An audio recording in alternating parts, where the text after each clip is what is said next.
Hello, students. You are all heartily welcome to the Learning Management System. Myself, Rajanna K, lecturer in Commercial Practice, Government GRICP, Bangalore. So, this is our sixth session. So, today's topic is how to insert text in Photoshop software. At the end of the session, we can get some outcomes. At the same time, our session objective is to understand how to insert and edit text, table of contents, so text menu, and also the options used to insert the text. Text. Playing with photos and drawings is all well and good, but one of the most fun parts of tinkering with pictures is putting captions on them. In fact, text itself can be turned into artwork, especially for things such as logos. In this lesson, we will venture into the wonderful world of words. Open a new image and select the horizontal type tool. Type tool.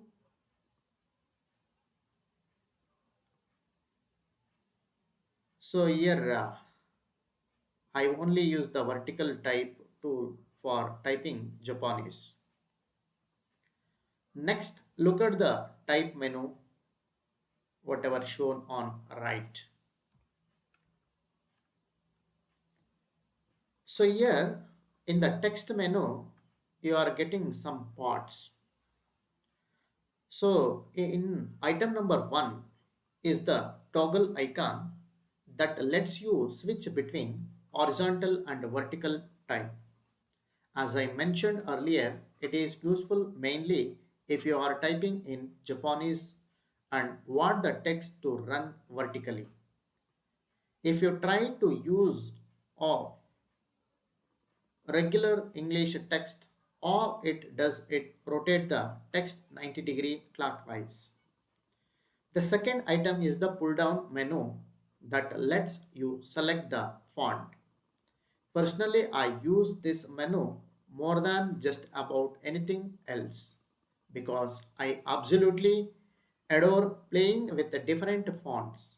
Choosing the right font can really make your logo or caption come alive. For example, look at the word howdy written in three quite different fonts. Which do you think best suits the word? Which would make the viewer confused? Which one will be readable at the font size you instead to use? There are lots of fonts out there for free download, so it's worth doing a little web searching to find some that you like. The third item is a pull down menu that allows you to select the font style if there is one available.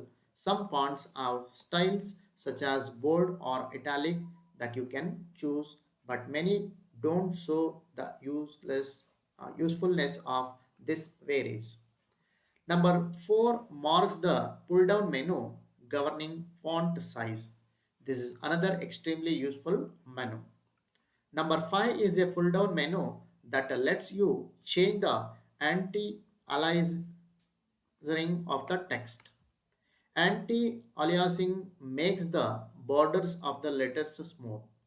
With most other tools, this function is either on or off. With the text, however, you have more choices as to how the smoothing is carried out. Each method makes the text appear slightly different. At large font sizes, you may not be able to tell, but at small font sizes, the anti-aliasing can be the final factor determining whether or not the font is legible. I find that strong makes the text most clear at extremely small font sizes. Sixth is the justification menu. The font that you type can be left justified, centered, or right justified with respect to the point on the image that you click. Number 7 is the color of the font. It is the foreground color by default, but you can change the font color by clicking on this box without changing the foreground color. Clicking the box opens the color picker. Number 8 is the icon that opens the wrap text dialog box.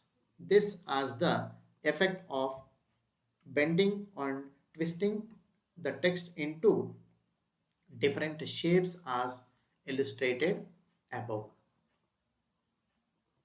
Last is the toggle icon for the character palette, whatever the shown on right. I cannot stress enough how important it is to have the character palette open when you are working with the text. In addition to the items in the menu bar, it has a number of functions that make your work immensely easier. First, there is a tab that allows you to switch to the paragraph palette. The functions on the paragraph palette, such as justification and indentation, should be familiar to anyone who uses a word processor. Font. So this is the same as the menu bar. Any changes made one place will be reflected in the other. Style. So this is also the same as the menu bar. Font size. Again, the same as the menu bar. Leading. It allows you to select how much space is between each line of a text.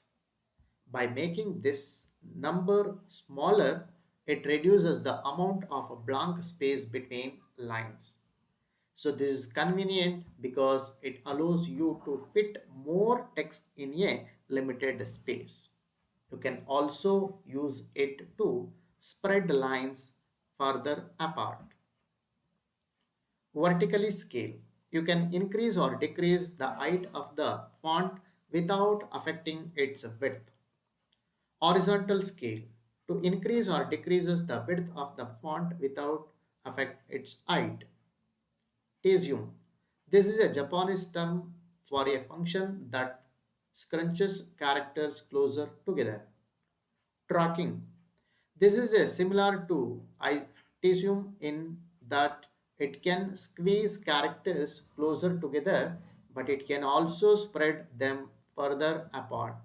I use this function often when I want the text to take up less space, yet reducing the font size would make it less readable. Last one is kerning. It allows letters written at a slant, such as A and V, to fit snugly against each other, even though what you might call their personal space is overlapping. By default, most fonts will have automatic kerning. Turning the kerning off will force them further apart. So in the text, one more item is there, that is a baseline shift. So allows the one selection of a certain piece of text to be raised higher than the surrounding text by a specified distance. So after that color, so this is the same as the menu bar. And also finally font effect. So we can use this one to give effect to our text. For more information, you can refer books or website. Thank you so much and thanks for the watching.